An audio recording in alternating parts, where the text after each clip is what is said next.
tal? Muy buenas tardes. Estamos tardes, días, noches, madrugadas, no importa la hora en la que ustedes nos vean este día. Hoy estamos desde Match Judicial con alguien muy importante porque el día de hoy no estamos con un candidato o candidata hacia algún cargo del Poder Judicial. Estamos con Carlos Javier Leal Tarango, que es una persona que queremos escucharle porque la justicia está ahí con él. Sin embargo, el sistema no. Entonces, el día de hoy le agradecemos muchísimo a Carlos por estar aquí con nosotras, por estar aquí en Match Judicial. Y hoy tenemos a nuestra invitada también estrella, que se llama Alejandra Mejía, que es una periodista increíble, que la conozco desde hace muchos años, y me parece importante que ella esté el día de hoy, porque es una persona que justamente puede ayudarnos a visibilizar esta historia. Muchas gracias. Bienvenidas, bienvenidos. Muchas gracias, Ali. Súper. Pues mira, Carlos, ¿cómo estás? ¿Cómo estás el día de hoy? Pues el día de hoy me siento un poco mal por toda la situación, pues ya llevo 4 meses, esta demanda extendiéndose 4 o 5 meses y hay días buenos, días malos, hoy es un día un poco más complicado de lo normal. Claro, seguramente porque nos contabas un poquito antes del de que empezáramos a grabar, que justamente muchos medios o muchas historias y mucho de lo que te ha pasado, que justamente es lo que queremos visibilizar, porque obviamente nuestra audiencia no entiende ni va a saber en este momento ni quién es Carlos, ni cuál es la historia de Carlos, y eso es lo que vamos a transmitir el día de hoy. Pero bueno, Carlos es una persona a la que el sistema le ha fallado en múltiples ocasiones. Él es una persona neurodivergente, por eso es que en algunos momentos él de una forma mucho más frontal, porque las personas neurodivergentes hablamos mucho más frontales, no nos andamos con cosas como por atrás y con rodeos y todo eso. Nos gusta visibilizar las historias como las pensamos, como las sentimos y como las creemos. Y lo decimos así, como es. A veces no vamos a la cara, no es necesario, y a veces queremos mutearnos un momento porque así es nuestro cerebro, es diferente al de los demás seres humanos. Carlos es músico, toca increíble. ¿También cantas, Carlos? Sí, toco y canto, es mi terapia ocupacional, la música. Bueno, él es un artista y además él es médico, él es residente, estaba estudiando hasta cuando le llegó la injusticia en este país, que es muy fácil que nos lleguen este tipo de casos. Voy a contar un poquito el pre y después le preguntaré a Carlos realmente cuál es el pre real, porque pues lo que yo voy a contar es lo que yo he leído, lo que yo he visto, lo que he investigado. Sin embargo, Carlos es la persona que realmente es el protagonista de esta historia. Y Carlos, él estaba, si más o menos lo recuerdo, él estaba en su guardia normal, en una guardia de médicos, que en México las guardias normales son una cosa muy diferente o una cosa terrible, porque ellos están en jornadas de más de 12 horas, mucho más de 12 horas, en las que están 24/7 a veces o 36/7 con puntos descansos, en los cuales él estaba trabajando en su guardia normal, y después de cierto tiempo, él, él ya iba a descansar, y en ese momento se va a descansar, alguien lo despierta, él se despierta, le dicen que tiene que hacer un electrocardiograma, él se va a hacer un electrocardiograma y después se da cuenta que al médico que le correspondía hacer el electrocardiograma, que no es Carlos porque él es internista, bueno, él está internado, ese médico decidió que estaba bien echar la huevita y lo vamos a poner así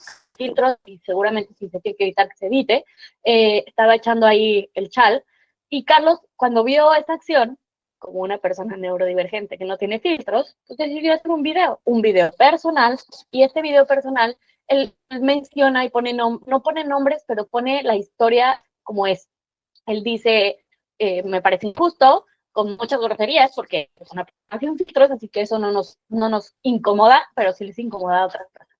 Él dice esta historia, dice, no estoy de acuerdo por esto, porque pues yo llevo más de, ¿cuántas horas llevabas, Carlos? Llevaba 19 horas continuas trabajando. Él lleva 19 horas continuas, pues se me hace una jalada, o como lo haya puesto, con groserías o no, con cualquier palabra menos. Se me hace una jalada que estando el médico adscrito, al que sí le pagan, al que le corresponde y al que tiene una plaza para esto, que este güey esté echando la hueva y viendo TikTok pensadas en sus redes sociales. No lo dijo así, yo estoy inventando palabras. Y, y ya lo subió en sus cuentas de redes sociales personales o institucionales. Y al día siguiente o a los 2 días siguientes, un tiempito después, ahorita nos contará Carlos, eh, él va a su servicio y dicen, ¿sabes qué? Ya no puedes trabajar aquí. Te corremos de la escuela, te corremos del hospital. Y Carlos dice, ¿qué pedo? ¿Por qué? O sea, ¿qué pasó? Y alguien de sus amigos, de su gente, porque sus cuentas y redes sociales son personales, no eran públicas, pues decidió ser desleal, decidió ser todas las palabras que tengo en mente, pues porque son muchas groserías, pero decidió ser, y si esto sí lo voy a decir, se decidió ser un hijo o hija, sin decir la palabra, sino por la grosería que corresponde, y lo grabó. Y esa grabación fue transmitida a las instituciones como al hospital y como a la institución de escuela en la que Carlos estudiaba. Y eso hubo represalias para Carlos, tantas represalias, que en vez de que fueran represalias para el sistema donde el médico, que realmente era el que estaba fallando, la represalia fue para el que dijo y visibilizó la historia, ¿no? O sea, no fue una represalia para el médico huevón que estaba echando hueva y no haciendo su trabajo, porque para eso le paga el Estado y para eso le pagamos de nuestros impuestos. Decidieron mejor mutear a Carlos porque está mejor mutear a las personas y no mutear al gobierno, ¿no? Entonces, decidieron suspender a Carlos, suspenderlo y iniciaron un trámite de suspensión de baja para la escuela, donde todos sus años, ¿cuántos años has estudiado para ser médico? Sí, hasta este momento llevaba 5 años en la Universidad Autónoma de Baja California, pero previo a eso también había estudiado 2 años y medio en el Centro de Estudios Universitarios Xochicalco, en mi ciudad de Mexicali. Entonces llevaba 7 años y medio estudiando medicina hasta ese momento.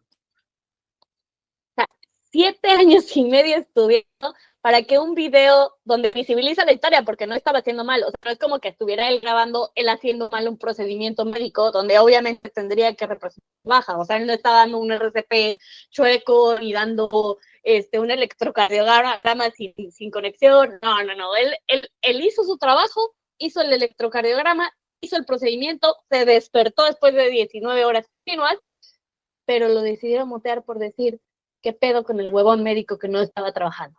Entonces, después de 7 años y medio estando, deciden que se acaba su historia, ¿no? Entonces, Carlos, no conforme con eso, él decidió hacer un procedimiento y eso sí ya me gustaría escucharlo de tu parte. ¿Por qué decidiste grabar ese video la madrugada del 1 de enero, Carlos? Cuéntanos. Sí, porque estaba profundamente angustiado y como estoy muy consciente que es muy difícil modificar el sistema siendo un simple médico interno de pregrado rotatorio, pues de alguna forma tenía que sacar esa frustración. El video fue grabado con ese fin de ventilar mi frustración de forma privada. Excelente, muchas gracias. ¿Y qué fue lo que más te dolió de la reacción de la universidad y del hospital, Carlos? Lo que más me dolió fue cuando me di cuenta que tenía derecho a pasar mi internado con ajustes razonables y en ningún momento se me otorgó. O sea, estuve 7 meses trabajando sin ajustes razonables para mi discapacidad y realmente a nadie le importó, ni a la jefa de enseñanza, ni a mis propios compañeros de internado, a nadie le importó. Eso fue lo que más me dolió. Carlos, aprovechando un poco todo este caso como en el presente de la situación y el momento en el que explota todo, ¿qué ocurre en cuanto te mandan a llamar a las oficinas después de que dan a conocer el video que publicaste en tus redes personales? Y sobre todo, ¿quiénes fueron las autoridades que te dicen, te vamos a dar la suspensión? Si nos puedes hablar un poco sobre cuánto tiempo se supone que es esta suspensión y en el momento y la actualización del mismo, ¿no? Porque me parece que hay algo que dijo recientemente el rector de la universidad. Claro, sí, la cronología de los eventos fue de la siguiente forma. En el 14-15 de enero fue un domingo en la madrugada cuando se emitió el video. El lunes regreso en mi horario habitual y me llaman a enseñanza para advertirme de que se va a iniciar un procedimiento de responsabilidad en mi contra. martes, al día siguiente de esa misma semana, se me notifica que se me está sancionando con extrañamiento y baja de un punto de mi calificación final del internado médico de pregrado rotatorio de la UABC por parte de Iztecali. Y al día siguiente, miércoles, es cuando me vuelven a sancionar, esta vez con cancelación del internado. De ahí se inicia el proceso de responsabilidad por parte de mi universidad de precedencia, la UABC. Y a mediados de febrero o finales de febrero es cuando formalmente se me sanciona con baja de un semestre lectivo, suspensión por 6 meses de mis derechos escolares. A mediados de marzo fue cuando se interpuso el juicio de amparo, se inició el juicio de amparo y fue a mediados de abril cuando se me otorgó una suspensión provisional y posteriormente una suspensión definitiva de las sanciones por parte de UABC e Iztecali. Eso fue por el juez Rogelio Ayala, juez de distrito de Baja California. Y recientemente mi abogado acaba de interponer otro recurso para que se lleve a cabo las sanciones porque ya pasó el lapso prudente, ya pasaron 48 o 72 horas y no me han restituido en mis actividades, se están rehusando a reintegrarme. Y hasta este momento tampoco es que ya sé, el doctor que estaba en ese momento en su turno laboral o el hospital se haya hecho como algo con respecto a dar sanciones a estas personas que en este caso pues deberían estar sancionadas por todo lo que te hacen a ti, ¿cierto? Ajá, de hecho, en ese mismo hospital, Iztecali, Hospital de Mexicali, siguen perpetuando esa misma práctica de a las 2, 3 de la mañana, aunque el médico interno lleve 20, 30 horas así, le llaman y le delegan ese tipo de cosas, sin importar cuántas horas lleva activo hasta la fecha. Y en tu caso, ¿podrías explicarnos un poco con respecto a cómo ha sido todo este proceso más allá, o sea, más allá del momento en el que pasan las cosas, sino sobre todo eso, ¿no? O sea, como seguir con esta carga de ver que por más que la justicia dice que se te tiene que restituir y no se hace, como que en este círculo vicioso en el que es como que la justicia está, pero parece que está volando como en el cielo y nadie la puede como aterrizar y sobre todo en la pausa de tus actividades como médico que supongo que se ven afectadas con respecto a los siguientes pasos que uno da como profesional de la salud, ¿no? Sí, ha sido una montaña rusa de emociones porque al inicio muchísima incertidumbre y pues afectó a mi estado de ánimo de forma muy negativa. De repente se nos otorgó la suspensión provisional, es decir, el juez analizó el caso y dijo, no, pues en efecto sí parece que están violando tus derechos, hay que protegerte. O una pequeña victoria dentro de lo que parece ser una guerra institucional, ¿no? Y días pasan y otra vez malas noticias, luego buenas noticias, entonces ha sido una montaña rusa de emociones. Recientemente lo que me tiene desanimado es el hecho de que a pesar de que ya está una orden judicial federal emitida desde el Poder Judicial, pues estas personas evidentemente se están rehusando, prefieren afrontar una multa de 11,000 pesos a restituirme, prefieren afrontar ese tipo de consecuencias a simplemente decir, lo siento, estuvimos equivocados, vamos a reparar los daños y vamos a restituir a este joven médico autista en sus actividades. Pero no, continúan discriminando. Oye, Carlos, me gustaría saber, bueno, un poquito, son varias preguntas que ya tengo, pero una sería, ¿cómo decidiste, o sea, o cómo supiste que tenías que hacer? Porque generalmente las personas no saben qué hacer, ¿no? O sea, como te pasó lo que te pasó y después de eso pues a veces muchas personas deciden callarse, silenciarse, no decir nada. ¿Tú cómo decidiste o cómo decidiste primero y después cómo supiste cuáles eran los recursos que tú tenías que tomar y hacia dónde tenías, o sea, cuál era el camino el que tenías que seguir? Uh-huh. Cuando recién pasó todo esto, metafóricamente lo podremos comparar, estar en un campo de minas completamente oscuro, no sabía qué hacer, no sabía cuál era el primer paso que tenía que hacer. Afortunadamente tengo muy buenas amistades y he tenido mucho apoyo por todo tipo de comunidades, en especial por activistas autistas.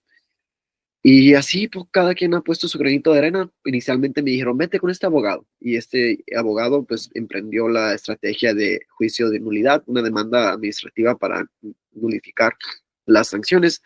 Posteriormente, pues, también se sumó la idea de irnos por la vía de amparo y esa fue la que dio respuesta primero. O sea, me estás contando que los que sí te resolvieron fueron parte del Poder Judicial Federal, que es el federal, y ellos sí decidieron hacerte y escucharte, visibilizarte. Y me gustaría saber, cuando tú llegaste a esta instancia, ¿cómo fue, cómo te recibieron, cómo te entendieron, cómo te escucharon? ¿Y qué opinas del desempeño de estos jueces? Me parece que es un juez. ¿Qué opinas del desempeño de este juez y de todo su equipo de trabajo? Porque solamente no es él, sino todo un equipo de trabajo. ¿Tú qué opinas al respecto de esto? Así es. Pues nos dio una respuesta favorable y rápida porque se interpuso el juicio de amparo. Pasan 2, 3 semanas y se nos otorgó la suspensión provisional. Posteriormente protesté 2 veces, una vez afuera de Iztecali y una vez afuera del Poder Judicial. A través de la música di un concierto con mi equipo de sonido, así portátil, y a la vez pues le di difusión al caso. Y día después de haber protestado afuera del Poder Judicial, pues también solicitamos hablar con el juez, que está muy ocupado, no nos pudo atender en ese momento, nos atendió su secretaria, pero su secretaria nos escuchó de forma muy activa y pues ya me habían comentado también que este juez tiene una gran sensibilidad para estos temas y lo demostró porque al día siguiente de hablar con su secretaria se nos otorgó la suspensión provisional y de ahí pues ya la suspensión definitiva. Oye, ¿tú has podido hablar con este juez? O sea, ¿has tenido la oportunidad de verlo? De verlo directamente no, y he tratado de buscar cómo se ve en redes sociales, pero pues veo que hay una cultura como de mantener la identidad secreta de los jueces, por lo general. Ok, muy bien. Eso me parece muy interesante, porque a mí me gustaría entrevistar a este juez, llegar a él, llegar a todo su equipo de trabajo. Si es necesario ir a Baja, estaría súper bien, pero si podamos hacer una entrevista online, estaría increíble, porque me gustaría saber cómo decidió, cómo hicieron este caso y cómo decidieron que sí te iban a otorgar esta suspensión. Pero bueno, eso es punto y aparte. No sé si Ale te quiera preguntar algo por ahí, algo más, o continuamos. Me gustaría como en la siguiente fase, por así decirlo, sobre todo destacar como esta mala imagen o mala fama que tiene el sector salud en México, ¿no? Porque seguramente el caso de Carlos no es como único en el país, ¿no? O sea, no es como, por desgracia, no es el único médico que ha tenido que sufrir violencias dentro de sus estancias en hospitales para, o sea, que tienen que aguantar, o sea, tienen que soportarlo, o sea, no es como que sea parte del trabajo, o sea, yo creo que Carlos y todos los médicos y médicas que existen, seguramente entienden la naturaleza de su profesión, ¿no? Así como Alina entiende la suya, así como yo entiendo la mía, que hay veces que, pues, son los gajes del oficio, ¿no? Y dentro de esos gajes muchas veces se justifican esas violencias de las que vive Carlos, ¿no?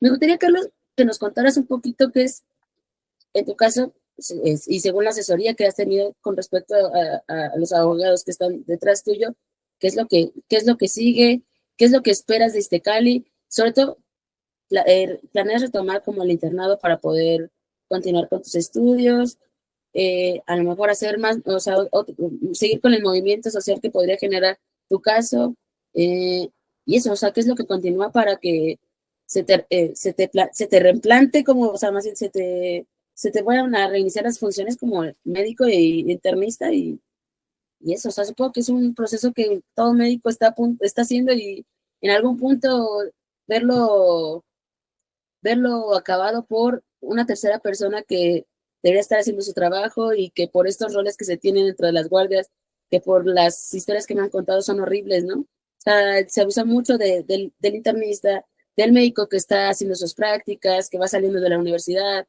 o sea, como que en esta pirámide de poder que se tiene dentro del sistema de salud, que aparte no es como para que esté tirando ahí huevos de oro, ¿no? O sea, tampoco es como que estén en las mejores condiciones, ni para pacientes, o sea, como este rollo de, también de salud mental incluso, ¿no? Entonces, si nos puedes contar un poquito sobre eso. Claro que sí, es una pregunta muy buena y muy compleja. Pues hasta el momento, el último avance en mi caso fue eso, que a través de la audiencia incidental se me otorgó la suspensión definitiva de las sanciones impuestas por UABC e Iztecali, el hospital donde estaba haciendo mis prácticas. Lo que sigue, el 26 de mayo, van a hacer la audiencia constitucional, pero pues me han dado a entender que prácticamente ya con esta resolución ya está cementado la resolución final del caso, que pues, las suspensiones están nulas y ya deben de restituirme. Lo que estamos esperando en este momento es que pues, las autoridades acaten a las órdenes del juez, que si no lo hacen, pues también están esas consecuencias que estamos permitiendo que este plazo prudente se agote para poder proceder de acuerdo a lo que el Poder Judicial recomendó, que puede ser desde multas de 11,000 pesos o 100 UMAS hasta destitución y arresto. Posterior a eso, yo espero que me restituyan en mis actividades de internado. La manera en la que me van a restituir, pues hay mucha incertidumbre respecto a eso, porque se supone que mi internado termina el 30 de junio. Yo estaría ya en la última rotación, cada rotación o materia del internado, que el internado corresponde al semestre 11 y 12 de la carrera. Yo estoy o estaría en el semestre 12. Cali tendría que encontrar la forma de acreditarme en las rotaciones de urgencias y pediatría o encontrar una forma de permitirme acreditar esas materias en el tiempo que queda o en su defecto pues tendría que recursar cierto periodo posteriormente, pero eso no es lo ideal. Idealmente que lo hagan en ese hospital también y posteriormente una demanda por discriminación, porque pues me tuvieron 7 meses sin ajustes razonables y de acuerdo a los tratados internacionales eso cumple así tal cual la definición de discriminación por motivos de discapacidad, cuando se le otorga a una persona ajustes. Oye, Carlos, justo, muchas gracias por comentarnos esto. Me parece importante recalcar esta parte de los tiempos. Un juez ya te otorgó el amparo, un juez ya te otorgó la suspensión y la institución sigue sin hacer caso. Y esto, como tú lo estás mencionando, esto pasó en enero y hoy estamos en mayo y es tiempo que todavía no te resuelven. ¿Cómo es posible que una institución pueda seguir haciendo fallas sistemáticas de esta forma? ¿Cómo es posible que independientemente de la neurodivergencia o de la capacidad o incapacidad que tú tengas o discapacidad que tú tengas como persona, hay cosas que no debemos de seguir invisibilizando, ¿no? O sea, al final eres un ser humano y si no lo quieren hacer como una persona neurodivergente, porque seguramente después van a atacarte de esta forma, porque justamente es mejor tratar mal o mejor no dejar ingresar a personas neurodivergentes a estos espacios, porque van a decir justo lo que pasa, ¿no? Es que es conflictivo y es que no le va a costar y le va a costar más trabajo y no hay un espacio para él y justo no tenemos una silla, lo que sea, ¿no? Tanto si eres ciego, si eres una persona con capacidades diferentes, el sistema más bien, en vez de incluirlos, más bien los excluye. Entonces, pero vamos a sacar de un momentito tu neurodivergencia y lo quisiera visibilizar como un ser humano normal, como si no tuvieras una neurodivergencia, y aún así sigue siendo un caso injusto para cualquier persona que exista en este país y en este mundo, que haya jornadas de más de 19 horas sin parar,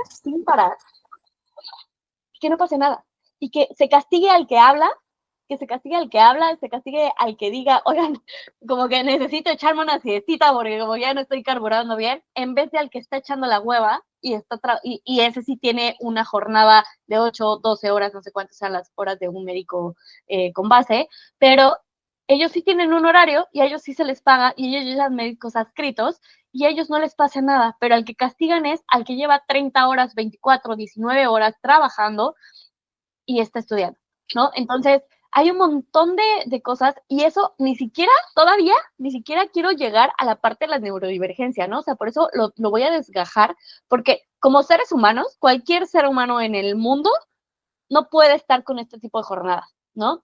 Entonces, ¿por qué el sistema te sigue a ti rechazando? Y justo lo que estás mencionando, ¿no? O sea, tú estás mencionando una cosa muy importante, que esto es tiempo, y el tiempo para ti es oro.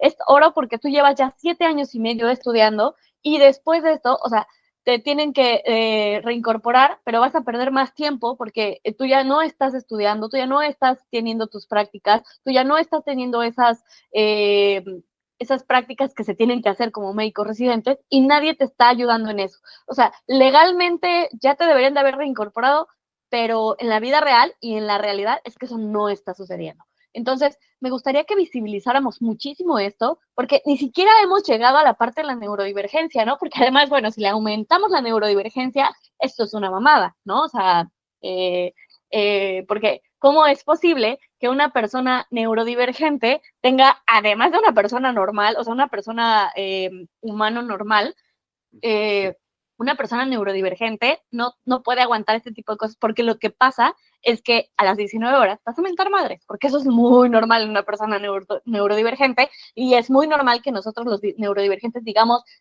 chinguen a su madre, ¿quién es el pinche huevón que no está trabajando, no? Bueno, y no solo las neurodivergentes, o sea, evidentemente son 19 horas de trabajo continuo. O sea, es el simple, la base de la humanidad, ¿no?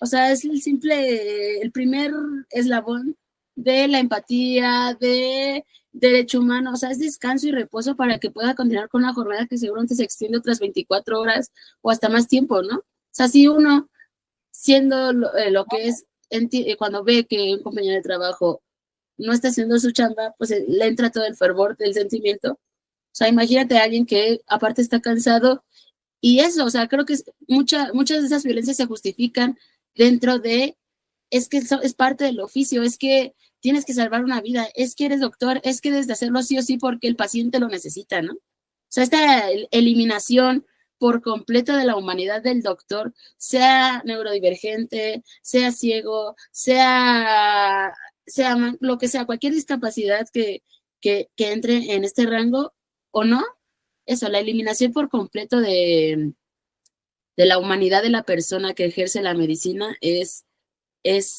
o sea, es que es importante, ¿no? O sea, eso, o sea, es que es el simple hecho de eso y de ahí a partir nacen como las distintas raíces de este problema y evidentemente visualiza la problemática que es el sistema de justicia en el país y sobre todo eso, que llegue la justicia como tal, ¿no?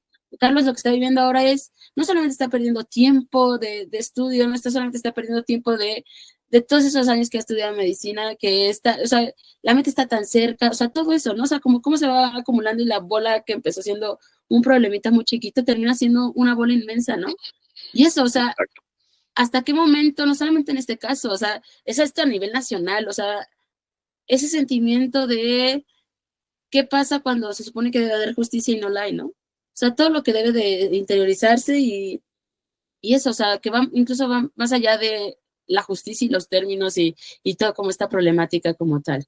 O sea, seguramente Carlos ha estado viviendo mucha impotencia, ha estado sintiéndose terrible porque ve cómo su caso ya tiene un dictamen y ese dictamen no se está haciendo y que por más que habla, grita y desesperado seguramente que está buscando alguna respuesta por parte de las autoridades que deben de haber retomado sus labores como dentro del hospital y no pasa, no ocurre, o sea, eso, y es que eso es un sentimiento que lidia no solamente Carlos, lidia todo el país seguramente, ¿no?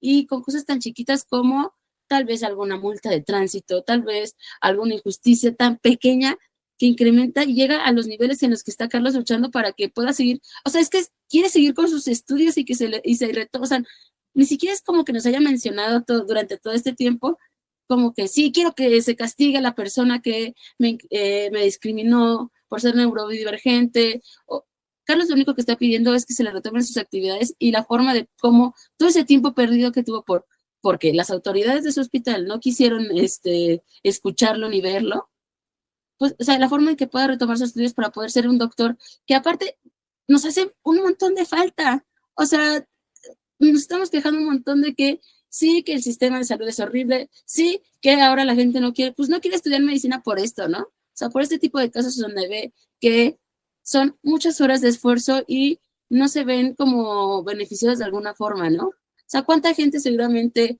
termina su formación como médico y termina como frustrada, como muy discriminada, termina siendo, o sea, hay un montón de temas y un montón de ramas de este tipo de problemáticas que eso, o sea, si uno llega y dice, o sea, escucha estas historias y dice, es que es imposible, ¿no? O sea, hay un punto en donde sí tiras la toalla. Y Carlos eso, ¿no? También reconocerle su valentía al estar luchando y tratar de seguir con el tema y seguir con el dedo ahí sobre la línea. Pues seguramente hay muchísimos médicos y médicas alrededor del país y del mundo en donde deciden tirar la toalla porque la justicia no llega. Justamente. Muy cierto.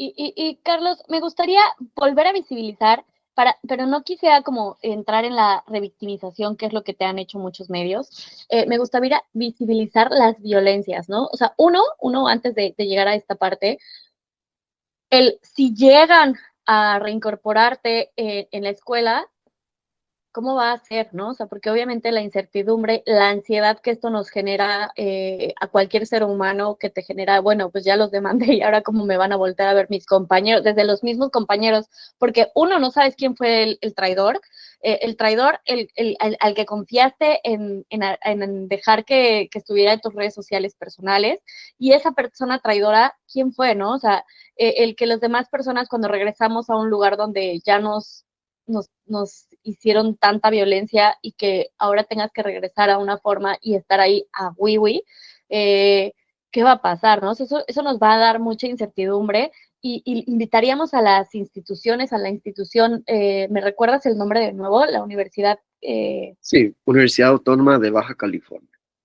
Justamente para la Universidad Autónoma de Baja California, al rector y a los directores y a todas estas personas, ¿qué onda con ustedes? O sea, ustedes son médicos que se dedican a salvar vidas, se supone, se dedican a hacer justamente algo que tiene México, este país, es que no tenemos la cultura de la prevención. La cultura de prevención es también, no solamente la prevención en la parte de la diabetes o del cáncer o de muchas otras enfermedades que se pueden prevenir.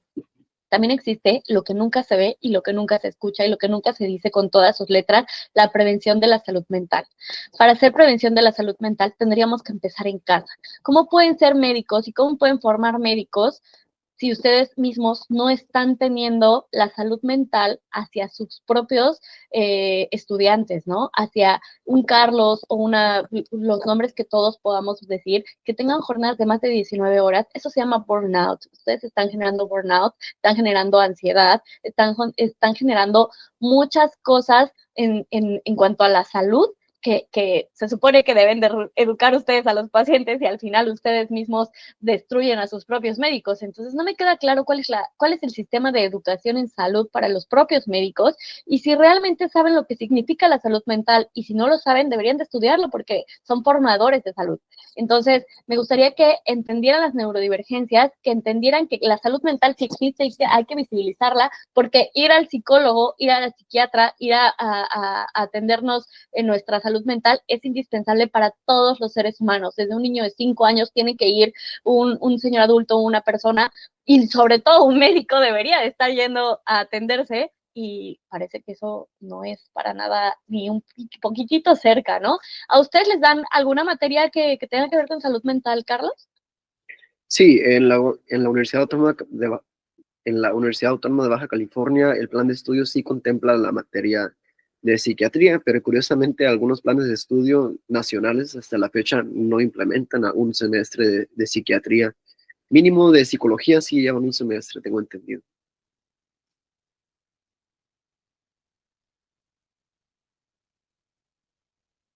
Está silenciado su micrófono. Ale, tu micro.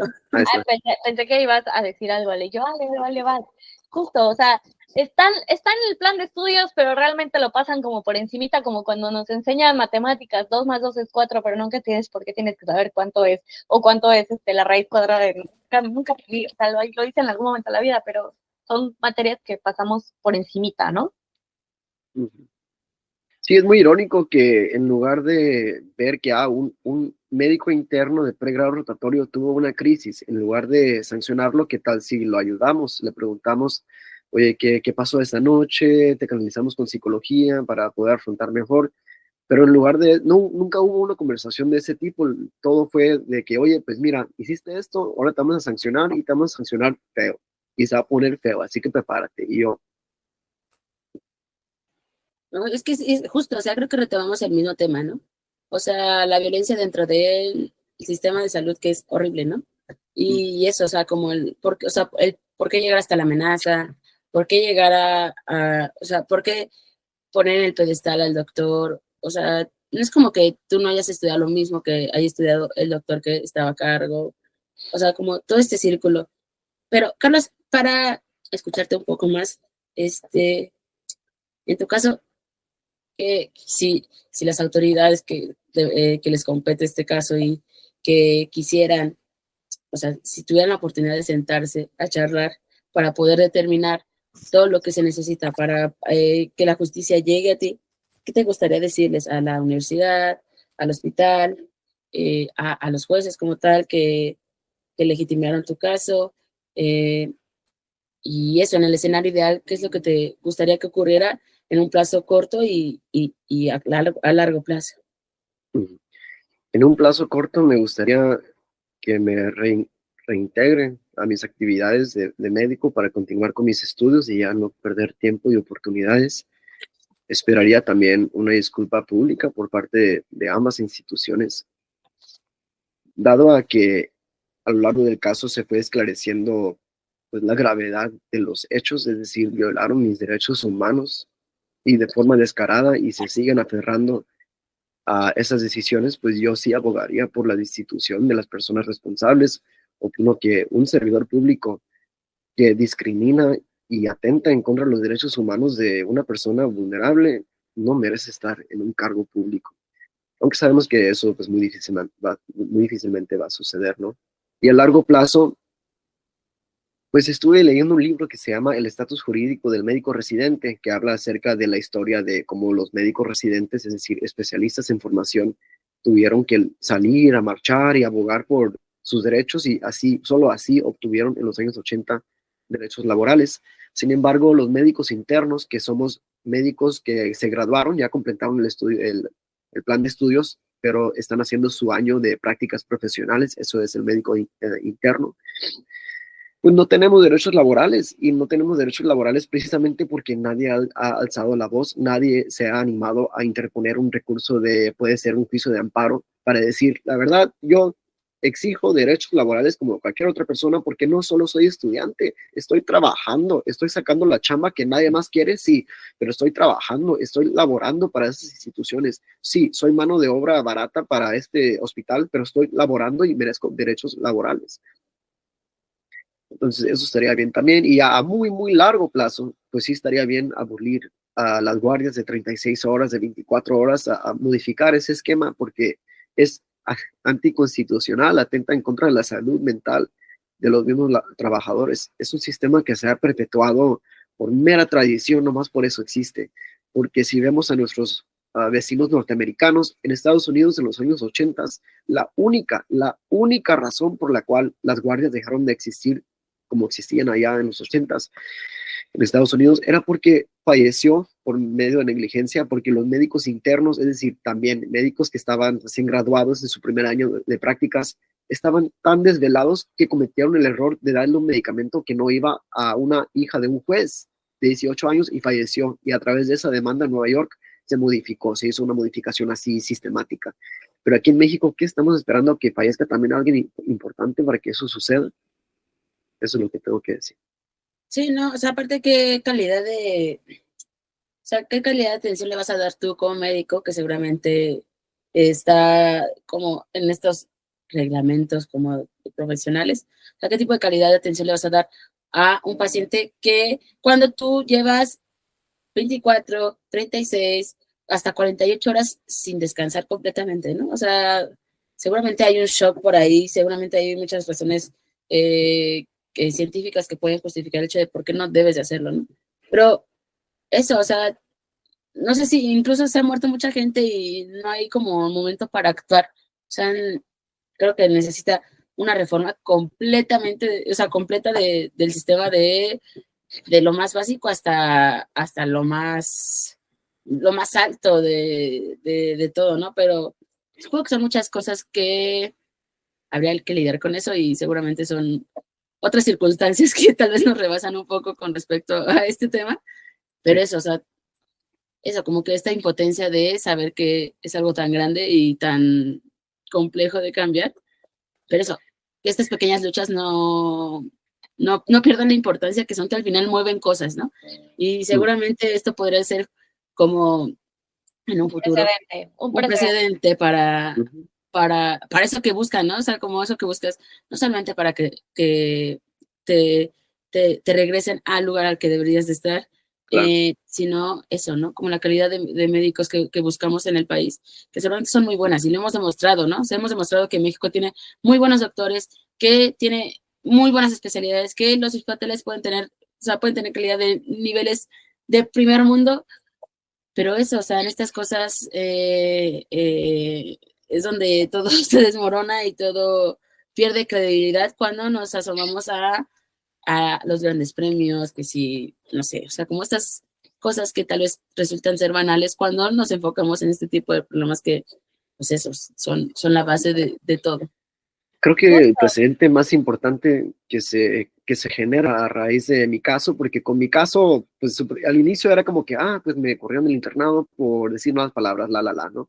Pero sobre la marcha se ha abierto esta caja de Pandora así muy grande de explotación laboral, violación de derechos humanos.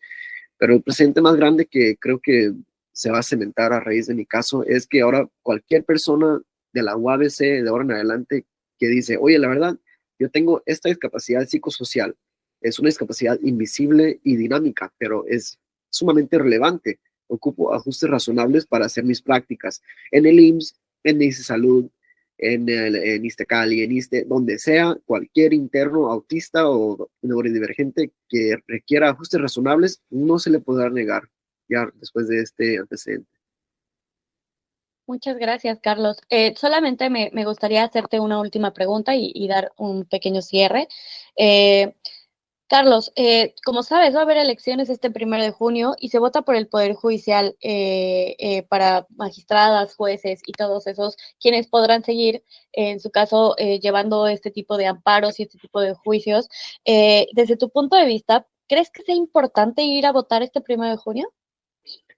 Demasiado recientemente también me enteré de eso, de que ahora los jueces y magistrados estarán sujetos a una elección popular, digamos, lo cual ha generado mucho debate respecto a, pues, porque tradicionalmente estos servidores públicos no han sido elegidos de esa forma.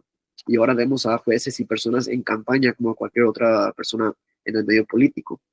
Sí creo que es muy importante, pues, ver cuáles tienen esa sensibilidad sociocultural, porque si me hubiera tocado un juez que no conoce acerca del trastorno del espectro autista o que no está dispuesto a informarse acerca de las sutilezas que le otorga este caso el ser una persona discapacitada, pues nos atrasa mucho como sociedad. Claro, muchísimas gracias, Carlos. Gracias por este tiempo. Me gustaría decir este último mensaje. Este caso no es una excepción, este caso es un precedente. Carlos ha cambiado muchísimas cosas a nivel local y a nivel federal. Se abrió la caja de Pandora, como lo dice Carlos. Lo que Carlos vivió revela una violación sistemática de derechos humanos en la formación médica y en muchos otros casos, pero en la formación médica se ha violado sistemáticamente, constantemente se siguen violando los derechos y al que castigan es a la víctima, ¿no? Liberó su estatus jurídico, pero no debería haber tenido que luchar solo, ¿no? Carlos no debió de haber tenido esta lucha solo. Carlos nunca debió de haber sido expulsado por visibilizar las violencias en las que ha vivido, porque de nuevo seguimos lastimando a la víctima y después volvemos a lastimar a la víctima y al final terminamos destruyendo a la víctima para que la víctima deje de hablar, ¿no? En vez de castigar a los que realmente son los culpables. Las y los médicos internos no son una mano de obra barata, ¿no? O sea, me gustaría como mencionarlo de nuevo, las y los médicos no deberían ni son una mano de obra barata, ¿no? Son estudiantes y son personas que deberían de tener derechos, no sanciones. Hoy ya no hay marcha atrás. Si ustedes también han vivido algo así, alcen la voz, súmense a Carlos, visibilicemos esta lucha, acompañemos a Carlos en esta lucha, porque no es una lucha de Carlos para Carlos. Sí queremos que a Carlos se le reincorpore inmediatamente porque así lo dictó un juez. Sin embargo, esta lucha no es solamente ahora de Carlos, es una lucha de todas las personas que son médicas, que son son internistas, de las personas que han sido residentes, de las personas que han estado en el internado. No es una lucha donde deberían de estar solos, deberíamos de estar nosotros como sociedad, porque al final nosotros utilizamos los servicios de personas médicas y al final no estamos haciendo nada y estamos volteando para un lado que ni siquiera es el lado correcto. Tú, Carlos, no eres el problema, quisiera como volvértelo a decir, yo sé que lo sabes, pero a veces nos cuesta mucho trabajo por todo lo que estamos viviendo. Tú, Carlos, nunca has sido el problema no fue que tú visibilizaras este caso, ni que tú hablaras, ni nada de eso. Yo, de hecho, te lo agradezco porque muchas personas necesitamos personas como tú. El sistema sí es el problema, ¿no? Tú no eres el problema, al contrario, necesitamos muchas más personas como tú. Te agradecemos muchísimo el darte la oportunidad de contarnos tu historia, de abrirte con nosotras y pues claro, cuando tú quieras, si pasa algo más en tu caso, estas puertas y este espacio siempre va a estar abierto para ti y es un lugar seguro donde no te vamos a juzgar, ni criticar, ni atacar a ti, porque la idea no es esa, ¿no? Sino visibilizar las fallas sistemáticas que te sigue haciendo el sistema y que siguen sin darte atención oportuna, rápida y eficaz, que es lo que debería hacer el país. Muchas gracias, Carlos. No sé si Ale quiera decir algo. No, nada, yo creo que aquí esta charla el que debería de cerrar con todo es Carlos, porque al final es la voz que nos importa el día de hoy. Así que, Carlos, el espacio es tuyo y los micrófonos son todos tuyos también. Ok, muchas gracias. Pues para cerrar me gustaría decir que estamos, aunque los medios no lo están reportando como tal, estamos en medio de una rebelión enorme por parte de Generación Z, médicos de Generación Z, cuando entran a la residencia, cuando entran al internado, son constantemente tachados como problemáticos. ¿Por qué? Porque alzamos la voz, nos animamos a ir por las vías legales y si tú, escuchando este programa, estás pasando por violación de tus derechos humanos, en donde te están vulnerando de una forma, sí, ve por las vías legales, no te quedes callado. Antes de renunciar, trata de hacer algo porque tu futuro se puede rescatar a través del Poder Judicial. Yes. Muchísimas gracias, Carlos. Gracias, Ale. Gracias, Carlos. Les invitamos a ver esta entrevista a través de Match Judicial para escuchar la historia de muchas otras personas, de personas candidatas, de personas que han resuelto casos, amparos y que ahora están haciendo bailes de TikTok porque eso les puso el sistema. De nuevo, el sistema nos sigue fallando, sistemáticamente el sistema sigue fallando y en vez de mejorar, seguimos haciendo tonterías como ahora, justo Carlos mencionaba muchísimo eso de no he podido ver al juez que lleva mi caso, porque sí, los jueces antes no podían darse a conocer, no podían tener tanto las puertas abiertas, porque justamente era porque tenían que ser imparciales y no podían dejar abierto hacia otras personas. Hoy en día las y los jueces tienen que tener puertas abiertas, juzgados abiertos, donde tienen que sí o sí abrir sus puertas, saber que tú puedas conocer quién es el juez que está llevando tu caso y les invitamos a que este 1 de junio salgan a votar, revisen a través de Match Judicial, nosotros tenemos a todas las personas candidatas para que vayan a votar por personas que sean de carrera judicial, o no, sin personas que tengan experiencia de lo que están haciendo, ¿no? Entonces, gracias por esto, gracias Carlos, vamos a seguir muy pendientes de tu historia, vamos a compartirla, voy a intentar tocar las puertas con el juez que llevó tu caso, con las personas que llevaron tu caso en la parte del Poder Judicial, y así mismo voy a intentar tocar las puertas y voy a llamar de nuevo a las instituciones que te han sido, que han estado violentándote sistemáticamente, a ver si ellos me escuchan, y si no, pues vamos a tener que insistir de todas las formas posibles, porque esto no puede quedarse así. Muchas gracias y nos vemos después.